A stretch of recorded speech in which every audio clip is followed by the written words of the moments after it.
Hello friends, welcome to Sanju's life style. எல்லாரும் எப்படி இருக்கீங்க? நல்லா இருக்கீங்களா? இன்னைக்கு இந்த வீடியோவில் எல்லாருக்கும் ரொம்பவே யூஸ்ஃபுல்லாக இருக்கக்கூடிய இன்ட்ரெஸ்டிங்கான டிப்ஸ் பற்றி தாங்க பார்க்க போகிறோம். வீடியோவில் சொல்லியிருக்க டிப்ஸ் எல்லாமே உங்களுக்கு ரொம்பவே யூஸ்ஃபுல்லான டிப்ஸாக இருக்கும். வீடியோவை ஸ்கிப் பண்ணாமல் ஃபுல்லாக பாருங்க. டிப் நம்பர் 1, இட்லி தோசைக்கு மாவு அரைக்கும் போது அந்த மாவுல உளுந்து கம்மியாயிடுச்சுன்னா நமக்கு இட்லி நல்லா சாஃப்டாக பஞ்சு மாதிரி கிடைக்காதுங்க. உளுந்து மாவு பத்தலனா திரும்பவும் உளுந்து ஊற வச்சு அரைக்கணும்னு அவசியமே இல்லைங்க. ஒரே நிமிஷத்தில் இந்த பிரச்சனையை சரி பண்ணிடலாம். கடையில் விற்கிற மாதிரி குண்டு குண்டு குஷ்பு இட்லி எப்படி வீட்டிலே ரெடி பண்ணுறது அப்படின்னு சொல்லி தாங்க பார்க்க போகிறோம். யூஸ்வலாக நம்ம என்ன பண்ணுவோம், 4 டம்ளர் அரிசிக்கு 1 டம்ளர் அளவு நம்ம உளுந்து ஊற வைப்போம். ஆனால் நான் பார்த்தீங்கன்னா 8 டம்ளர் அரிசிக்கு 1 டம்ளர் உளுந்து வச்சு எப்படி ஈஸியா சாஃப்டான இட்லி ரெடி பண்றது அப்படின்னு சொல்லிட்டு வீடியோ போட்டிருக்கோம். பார்க்காதவங்க வந்தீங்கன்னா செக் பண்ணி பாருங்க. சரி, இப்போ உங்க வீட்டில் உளுந்து மாவு கம்மியா இருக்கு, இட்லி எனக்கு கல்லு மாதிரி வருதுன்னா அதுல 1 ஸ்பூன் அளவுக்கு மட்டும் நல்லெண்ணெய் சேர்த்துக்கோங்க. இப்போ நீங்க எவ்வளவு இட்லி ஊத்த போறீங்களோ அதுக்கான மாவை எடுத்து ஒரு தனியான பாத்திரத்துல வச்சு நல்லெண்ணெய் சேர்த்து நல்லா மிக்ஸ் பண்ணி விட்டு இது தனியா 10-15 நிமிஷம் வைக்கணுமான்னு கேட்டீங்கன்னா அவசியம் இல்லைங்க. உடனே நீங்க இட்லி தட்டில் ஊற்றி வேக வச்சு எடுத்துடலாம். அவ்வளவுதாங்க. எல்லா சமயங்களையும் நம்மளால கரெக்டான பதத்தில் மாவு அரைச்சி வைக்க முடியாதுங்க. சில சமயம் இந்த மாதிரி மிஸ்டேக் வரும். அப்போ ஈஸியாக சரி பண்ணுறதுக்கு இந்த டிப்பை நீங்கள் ஃபாலோ பண்ணிக்கோங்க. இன்னும் சில பேர்லாம் பார்த்தீங்கன்னா அப்பளத்தை ஊற வச்சு அரைச்சி ஊற்றி அந்த மாதிரி ஒரு சில டிப்ஸ் இருக்குங்க. அதுலேயுமே நல்ல ரிசல்ட் கிடைக்கும். ஆனால் அதுக்குமே நமக்கு 5-10 நிமிஷம் ஆகும். ஆனால் நல்லெண்ணெய் சேர்த்து நம்ம இட்லி ஊற்றி வேக வைக்கும் போது டக்குன்னு நமக்கு வெந்து கிடைச்சிருங்க. இன்னொரு முக்கியமான விஷயம் என்ன அப்படின்னு பார்த்தீங்கன்னா, இட்லி வேக வைக்கும் போது ஓவராக நம்ம வேக வச்சோம் அப்படின்னாலுமே நமக்கு அந்த சாஃப்ட்னஸ் அப்படிங்கிறது இருக்காது. யூஸ்வலாக இட்லி வேக வைக்கிறதுக்கு 6 நிமிஷம் இல்லைனா 7 நிமிஷமே நமக்கு போதுங்களாங்க.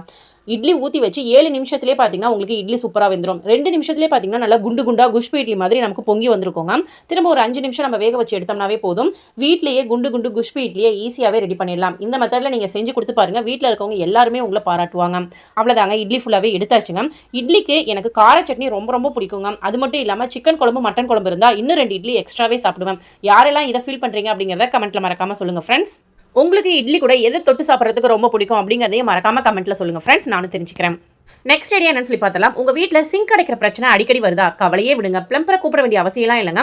இனிமேல் ஆயுசுக்கும் நம்ம வீட்டில் இருக்கக்கூடிய சிங்க் அடைக்காமல் இருக்கிறதுக்கு நான் ஃபாலோ பண்ணுற மெத்தட் தான் உங்களோட ஷேர் பண்ணிக்க போகிறேங்க. வாரத்துக்கு ஒரு முறை இதை ஃபாலோ பண்ணிங்கன்னா போதும். ஆயுசுக்கும் நம்மளோட சிங்க் அடைக்கிற பிரச்சனை அப்படிங்கிறது இருக்கவே இருக்காது. ரெகுலராக நம்ம இதில் பாத்திரம் கழுவும் போது நம்மளோட கிச்சன் வேஸ்ட் சின்ன சின்ன துகள்கள் எல்லாமே அந்த சிங்க்கு அடையில் இருக்கக்கூடிய பைப்பில் போய் ஒட்டிக்கும். ரொம்ப நாள் அதை நம்ம கவனிக்காமல் விட்டுட்டோம்னா பேஸ்ட் மாதிரி ஒட்டிக்குங்க. தண்ணி திருவி விட்டால் நமக்கு ரொம்ப ஸ்லோவாக போகும். சில சமயங்களில் தண்ணி போகவே போகாது. இந்த பிரச்சனையை ஈஸியாக சரி பண்ணுறதுக்கு வாரத்துக்கு ஒரு முறை இந்த டிப்பை ஃபாலோ பண்ணிங்கன்னா போதுங்க. எப்பவுமே உங்களுக்கு சிங்க் அடைக்கிற பிரச்சனை அப்படிங்கிறது வரவே வராதுங்க. நம்ம வீட்டு சிங்க்ல நம்ம பாத்ரூம்க்கு யூஸ் பண்ணக்கூடிய ஹார்பிக் இருக்கு இல்லையா, இது வந்து ஆசிட்ங்க. இதுல ஒரு 4-5 சொட்டு மட்டும் அந்த ஓட்டைக்குள்ள நீங்க விட்டுருங்க. நெக்ஸ்ட் உங்க வீட்டில் இருக்கக்கூடிய கல்லுப்பு ஒரு கைப்பிடி அளவுக்கு எடுத்து அந்த ஓட்டையில வந்து போட்டு விட்டுருங்க. ஒரு 10 நிமிஷம் அப்படியே விட்டுருங்க. அதுல இருக்கக்கூடிய பூச்சி புழு எல்லாமே சேர்த்து போயிடுங்க. ஒரு 10 நிமிஷத்துக்கு அப்புறம் இதுல கொதிக்க கொதிக்க இருக்கக்கூடிய தண்ணி எடுத்து ஊற்றி விடுங்க. கொதிக்க கொதிக்க தண்ணி ஊற்றும் போது அடியில் இருக்கக்கூடிய பைப் வந்து மெல்ட் ஆயிடாதா அப்படின்னு கேட்கலாம். எல்லா வீட்லையும் ரொம்ப லோ குவாலிட்டியா இருக்கக்கூடிய பைப்பை யாருமே போட மாட்டாங்க. நான் வாரத்துக்கு ஒரு முறை இந்த டிப்பை தாங்க ஃபாலோ பண்றேன். இல்லது சோறு வடிக்கும் போது நமக்கு சுட சுட கஞ்சி இருக்கும் இல்லையா, அந்த கஞ்சி கூட நீங்க ஊற்றி விட்டுறலாங்க. நம்ம ஹார்பிக் ஆல்ரெடி ஊற்றி 10 நிமிஷம் நல்லா ஊற வச்சிருக்கோம். அந்த அழுக்கு எல்லாமே அந்த ஹார்பிக்கோடய நமக்கு ஒட்டிட்டு கீழே போயிடுங்க. நெக்ஸ்ட் சுட சுட தண்ணி ஊற்றும் போது அந்த பைப்பு பார்த்தீங்கன்னா அவ்வளோ க்ளீனாக இருக்குங்க. இனிமேல் பைப்பை தனியாக கலட்டி நீங்கள் க்ளீன் பண்ணணும்னு அவசியம் இல்லைங்க. வாரத்துக்கு ஒரு முறை இந்த மெத்தடை ஃபாலோ பண்ணுங்க. முதல்ல போகும்போது தண்ணி எவ்வளோ ஸ்லோவாக போச்சு, இப்போ எவ்வளோ ஃபாஸ்ட்டாக போகுது நீங்களே பாருங்க ஃப்ரெண்ட்ஸ்.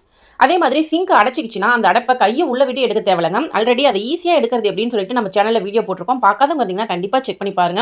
இந்த டிப்பு 100% உங்களுக்கு ஒர்க் அவுட் ஆகும். இனிமேல் பிளம்பரை கூப்பிட்டு 1000-500 காசு செலவு பண்ணாம இந்த டிப்பை ஃபாலோ பண்ணி பாருங்க. நெக்ஸ்ட் ஐடியா என்னன்னு சொல்லி பார்த்துலாங்க. எல்லார் வீட்லையுமே முதல்ல கிளீனா இருக்க வேண்டிய ரூம்னு பார்த்தீங்கன்னா பாத்ரூம் தாங்க. அங்கிருந்து தான் நமக்கு இன்ஃபெக்ஷன் ரொம்ப அதிகமாக வந்து பரவும். சரி, பாத்ரூமை வாரத்துக்கு 4 முறை 3 முறை நம்ம கிளீன் பண்ணாலுமே பாத்ரூம்ல இருந்து வரக்கூடிய அந்த ஸ்மெல் அப்படிங்கிறது ஈர ஸ்மெல் வரும். சில சமயங்களில் பேட் ஸ்மெல் வருங்க.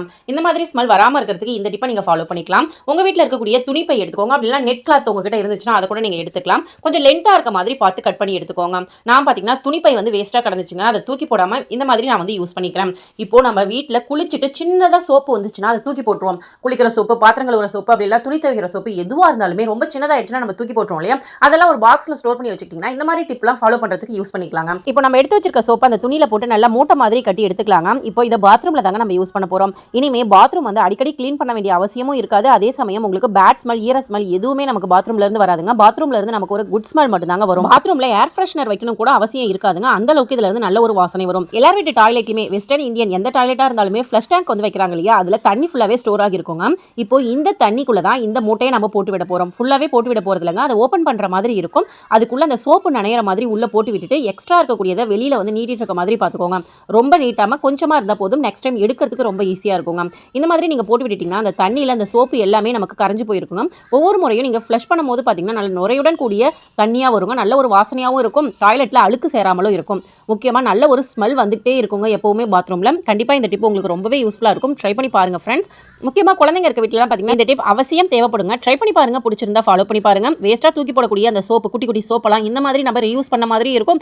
பாத்ரூம் அடிக்கடி க்ளீன் பண்ணாத மாதிரியும் இருக்கும். ட்ரை பண்ணி பாருங்கள், பிடிச்சிருந்தா ஃபாலோ பண்ணி பாருங்கள் ஃப்ரெண்ட்ஸ். பாருங்கள் எந்த அளவுக்கு நுரையா வருது பார்த்தீங்களா, நல்ல ஒரு வாசனையாகவும் இருக்குங்க. ட்ரை பண்ணி பாருங்கள்.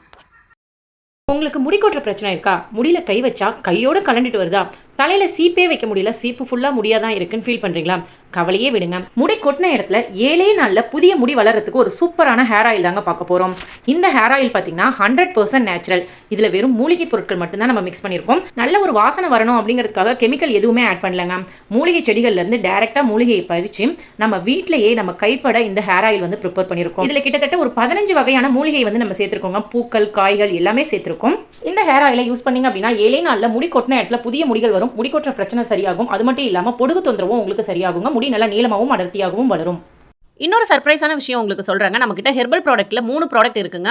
ஹேர் ஆயில், நலங்கு மாவு, சீகக்காய், மூணுமே பார்த்தீங்கன்னா ஹெர்பல் ப்ராடக்ட் தாங்க. 100% நேச்சுரல், 100% ஹோம்மேடுங்க. ஸோ நீங்கள் தாராளமாக யூஸ் பண்ணலாம். அந்த சர்ப்ரைஸான விஷயம் என்ன அப்படின்னு கேட்டிங்கன்னா, இனிமே எப்போவுமே வருஷமெல்லாம் நம்மக்கிட்ட இந்த 3 ப்ராடக்ட்டும் சேர்த்து வாங்குறவங்களுக்கு ஒரு ஆஃபர் கொடுக்க போகிறாங்க. என்ன அப்படின்னு பார்த்தீங்கன்னா, ஷிப்பிங் ஃபுல்லாகவே ஃப்ரீங்க. நீங்கள் எப்போ வேணாலும் ஆர்டர் பண்ணலாம். 3 ப்ராடக்ட்டும் சேர்ந்த மாதிரி வாங்குறவங்களுக்கு ஷிப்பிங் ஃபுல்லாகவே ஃப்ரீ பண்ணி கொடுக்குறோங்க. கால் கிலோவாக வாங்குறவங்களுக்கு தனி ஆஃபர், 1/2 கிலோ வாங்குறவங்களுக்கு தனி ஆஃபர். 3 ப்ராடக்ட்டும் ஒரே சமயத்தில் வாங்குறவங்களுக்கு ஷிப்பிங் ஃபுல்லாகவே ஃப்ரீங்க. 2 ப்ராடக்ட் வாங்குறவங்களுக்கு தனியாக ஆஃபர் இருக்குங்க. ஆஃபர் பற்றின டீட்டெயில்ஸ் தெரிஞ்சுக்கணும் அப்படின்னு ஆசைப்பட்டீங்கன்னா ஸ்க்ரீனில் தெரியிற நம்பருக்கு உடனே வாட்ஸ்அப் பண்ணி உங்கள் ஆர்டரை பிளேஸ் பண்ணுங்க. இப்போ உங்களுக்கு நரமுடி பிரச்சனை இருக்கா? சின்ன வயசுலேயே முடி நரைச்சு போயிடுச்சுன்னு ஃபீல் பண்ணுறீங்களா? அல்லது எனக்கு 60 வயசு ஆயிடுச்சு ஆனால் முடி கருப்பாக இருந்தால் பரவாயில்லையே நான் ஃபீல் பண்ணுறேன் அப்படின்னு நினைக்கிறீங்களா? கவலையே விடுங்க. உங்களோட எல்லா பிரச்சனைக்கும் ஒரே ஒரு சொல்யூஷன் தாங்க. இந்த பழம் உங்கள் வீட்டில் இருந்தால் போதுங்க. இது என்ன பழம் அப்படின்னு தானே பார்க்குறீங்க? சொல்கிறேங்க. இந்த இலையை பார்க்கும்போது உங்களுக்கு எப்படி தெரியுது? முருங்கை இலை மாதிரி இருக்குது. இந்த பழத்தை பார்க்கும்போது உங்களுக்கு எப்படி தெரியுது? குட்டி குட்டி அந்த நாவல் பழம் மாதிரி உங்களுக்கு தெரியுது இல்லையா? இந்த பழம் நமக்கு கடவுள் கொடுத்த ஒரு வரப்பிரசாதம்னே சொல்லலாம். நரைமுடி பிரச்சனையை இயற்கையாவே இதை சரி பண்ணக்கூடிய தன்மை இருக்கு. நம்ம கெமிக்கல் கலந்த டைலாம் யூஸ் பண்றதுக்கு பதிலா இந்த பழத்தையும் இதோட இலைகளையும் நல்லா அரைச்சி தலையில பூசணும்னாவே போதும். ஒரு 2-3 டைம் பூசும் போதே நமக்கு முடி எல்லாமே கருப்பா மாறிடும். எத்தனை வயசானவங்க முடியா இருந்தாலுமே ஈஸியாவே கருப்பாகிடும். இயற்கையான ஒரு ஹேர் டைனே சொல்லலாம். இது டை மாதிரி நம்ம அப்ளை பண்ணிட்டே இருக்கணுமான்னு கேட்டீங்கன்னா அப்படி இல்லைங்க. தொடர்ந்து ஒரு 4-5 டைம் நம்ம அப்ளை பண்ணிட்டோம் அப்படின்னா பர்மனண்டாவே நம்மளோட ஹேர் ஃபுல்லாவே கருப்பா மாறிடும். இந்த பழத்தை நசுக்குனா நமக்கு இங்கு மாதிரி இப்படி வருங்க. கிராமப்புறங்கள்ல இந்த பழத்தை இங்கு பழம்னு கூட சொல்லுவாங்க. கண்டுபிடிச்சிருப்பீங்களே இப்ப என்ன பழம் அப்படின்னு சொல்லிட்டு. ஆமாங்க, கரும்பூலா மூலிகை தாங்க. வாங்க நெக்ஸ்ட் டே என்னன்னு சொல்லி பார்த்தலாம். சில பேர்லாம் பார்த்தீங்கன்னா சாதம் வடிச்சு அது ஹாட் பாக்ஸில் வந்து ஸ்டோர் பண்ணி வைப்பாங்க. ஏன்னா ரொம்ப நேரத்துக்கு சூடு ஆறி போகக்கூடாது அப்படிங்கிறதுக்காக. ஆனால் டேரெக்டாக அப்படியே மூடி போட்டு மூடி வச்சிருவாங்க. அந்த மாதிரி பண்ணக்கூடாது. ஏன் அப்படின்னு பார்த்தீங்கன்னா, சாதம் சூடாக இருக்கும்போது அப்படியே மூடி போட்டுட்டோம்னா அந்த ஆவி எல்லாமே நமக்கு தண்ணியாக திரும்பவும் சாதத்துக்குள்ளேயே கொட்டி சாதம் சீக்கிரமாகவே நமக்கு வீணாக போயிடுங்க. அதுக்கு பதிலாக இந்த டிப்பை ஃபாலோ பண்ணிக்கோங்க. எப்போவுமே சூடான சாதத்தை ஹாட் பேக்கில் வச்சுட்டு அதுக்கு மேலே ஒரு காட்டன் துணியை வச்சுட்டு அதுக்கப்புறம் நீங்கள் வந்து க்ளோஸ் பண்ணி வச்சிங்கன்னா எவ்வளோ நேரம் ஆனாலுமே அந்த சாதம் சூடாகவே இருக்கும். அதே சமயம் சீக்கிரம் சாதம் நமக்கு தண்ணி விட்ட மாதிரி கெட்டு போகாதுங்க. இந்த டிப் வெயில் காலத்தில் மட்டும் இல்லைங்க, பனி காலத்தில் எல்லா சமயங்கள்லையும் இந்த டிப்பை நீங்கள் ஃபாலோ பண்ணிட்டீங்கன்னா சாதம் நமக்கு உதிரியாகவும் இருக்கும், அதே சமயம் சூடாகவும் இருக்கும். ட்ரை பண்ணி பாருங்கள் ஃப்ரெண்ட்ஸ். நெக்ஸ்ட் ஐடியா என்னன்னு சொல்லி பார்த்துடலாங்க. எல்லார் வீட்லேயும் இருக்கக்கூடிய ஒரு பெரிய பிரச்சனை அப்படின்னு பார்த்தீங்கன்னா உப்புக்கரை பிரச்சனைங்க. கிச்சன் சிங்க்ல இருக்கும், வாஷ் பேஷனில் இருக்கும், பாத்ரூம் டைல்ஸில் இருக்கும், பாத்ரூம் பக்கெட்டில் இருக்கும், எல்லா இடங்கள்லையுமே இந்த உப்புக்கரை பிரச்சனை அப்படிங்கிறது இருக்குங்க.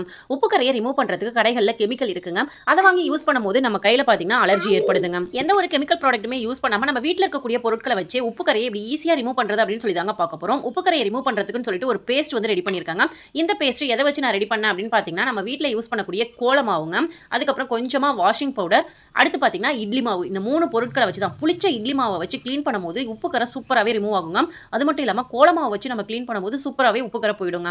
உங்கள் வீட்டில் இந்த 3 பொருட்களும் இருந்துச்சுன்னா இப்போவே நீங்கள் ட்ரை பண்ணி பாருங்க. நல்ல ரிசல்ட் இருக்குங்க. எப்போவுமே உப்புக்கரை ரிமூவ் பண்ணுற இடத்துல முதல்ல தண்ணியை ஊற்றி கழுவி விட்டுருங்க. அதுக்கப்புறம் அந்த பேஸ்ட்டை வச்சு நீங்கள் க்ளீன் பண்ணி பாருங்க. இதுக்காக நான் பார்த்தீங்கன்னா தேங்காய் நார் தாங்க எடுத்திருக்கேன். தேங்காய் நாரை வச்சு க்ளீன் பண்ணும்போது நமக்கு எந்த ஒரு கீரலும் இல்லாதுங்க. சூப்பராகவும் நமக்கு உப்புக்கரை ரிமூவ் ஆகிடுங்க. ஸ்டீல் ஸ்க்ரப்பர்லாம் எடுக்கும்போது நமக்கு ஃபுல்லாகவே கீரல் விழுந்து போயிடும். அதுக்கு பதிலாக தேங்காய் நாரை வச்சு க்ளீன் பண்ணி பாருங்க. என்னோட க்ளீனிங் ப்ராசஸ் எல்லாத்துலேயுமே பார்த்தீங்கன்னா தேங்காய் நார் தான் நான் யூஸ் பண்ணியிருப்பேன். பூஜை பாத்திரங்கள் க்ளீன் பண்ணுறதா இருந்தாலும் சரி, சிங்க் வாஷ் பண்ணுறதா இருந்தாலும் சரி, உப்புக்கரை ரிமூவ் பண்ணுறதா இருந்தாலும் சரி, நான் தேங்காய் நார் தாங்க யூஸ் பண்ணுவேன். இன்னொரு முக்கியமான விஷயம் என்ன அப்படின்னு பார்த்தீங்கன்னா, தேங்காய் நாரை வச்சு க்ளீன் பண்ணும்போது நம்ம கைகளில் எந்த ஒரு டேமேஜும் ஆகாதுங்க, குத்தாது, எதுவுமே பண்ணாது.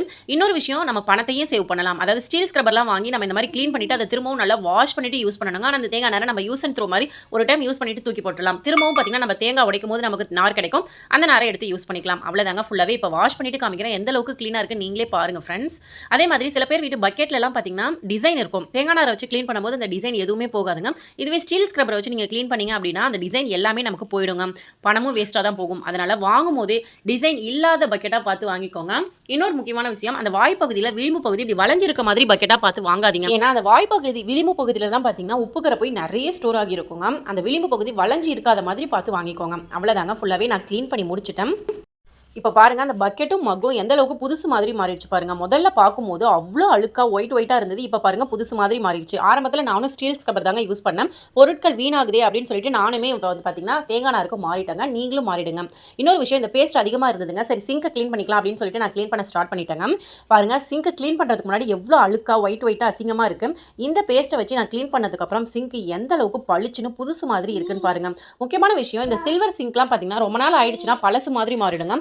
இந்த பேஸ்ட்டை நீங்கள் ரெகுலராக யூஸ் பண்ணும்போது, அதாவது வாரத்துக்கு ஒரு முறை இந்த பேஸ்ட்டை வச்சு நீங்கள் க்ளீன் பண்ணும்போது சிங்க் அப்படியே புதுசு மாதிரியே மெயின்டைன் ஆகுங்க. ட்ரை பண்ணி பாருங்கள், பிடிச்சிருந்தா ஃபாலோ பண்ணி பாருங்கள். நான் வாஷ் பண்ணிவிட்டு உங்ககிட்ட காமிக்கிறேன்.